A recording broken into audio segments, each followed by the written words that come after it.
Bonjour à toutes et à tous et bienvenue dans ce 60e épisode de l'Eco Weekend. Ces derniers jours ressemblent à un rallye de fin d'année.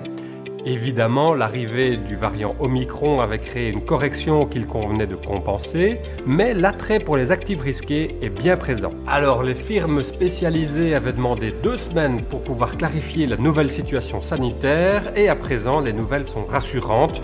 En particulier, l'annonce de Pfizer selon laquelle une 3e dose de leur vaccin est idéale pour neutraliser ce variant a dû satisfaire les investisseurs et en particulier ceux de Pfizer. Et cette tendance positive a même emporté les mauvaises nouvelles en provenance de Chine.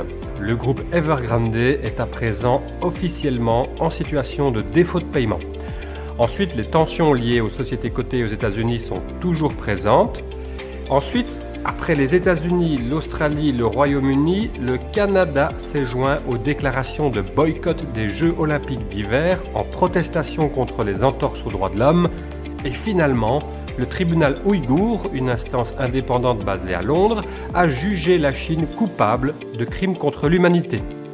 Qu'à cela ne tienne, le sentiment positif qui prévalait cette semaine l'a emporté et il a été soutenu par la relance imprimée par la Banque centrale qui a abaissé le coefficient de réserve, c'était lundi. Et finalement, cette semaine a vu plusieurs responsables de banques centrales intervenir en vue des réunions qui se tiendront la semaine prochaine, une semaine cruciale.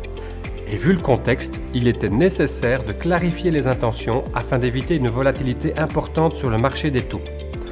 L'Europe est dans une situation délicate, car la résurgence de la pandémie y est particulièrement importante et risque de peser lourdement sur la croissance au 4e trimestre. Ainsi, si le programme d'urgence pandémique s'achèvera bien en mars 2022, le programme traditionnel d'achat d'actifs pourrait quant à lui être revu à la hausse afin de compenser les effets négatifs que nous connaissons. Ces indications ont permis de maintenir les taux européens en statu quo, ce qui explique les performances obligataires de cette semaine.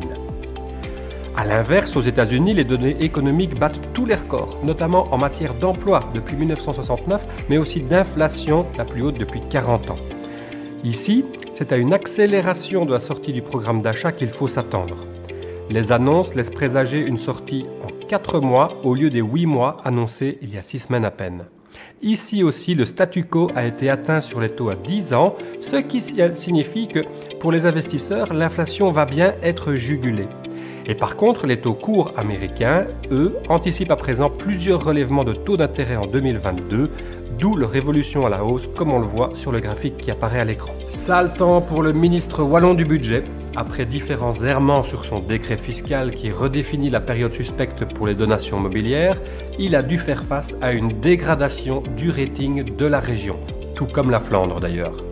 4 ans après être passé de A1 vers A2, nous voici maintenant A3, c'est-à-dire que le risque de la dette wallonne justifie un coût d'endettement plus important. Rassurez-vous toutefois, il lui faudra encore 4 dégradations pour être qualifié de dette spéculative.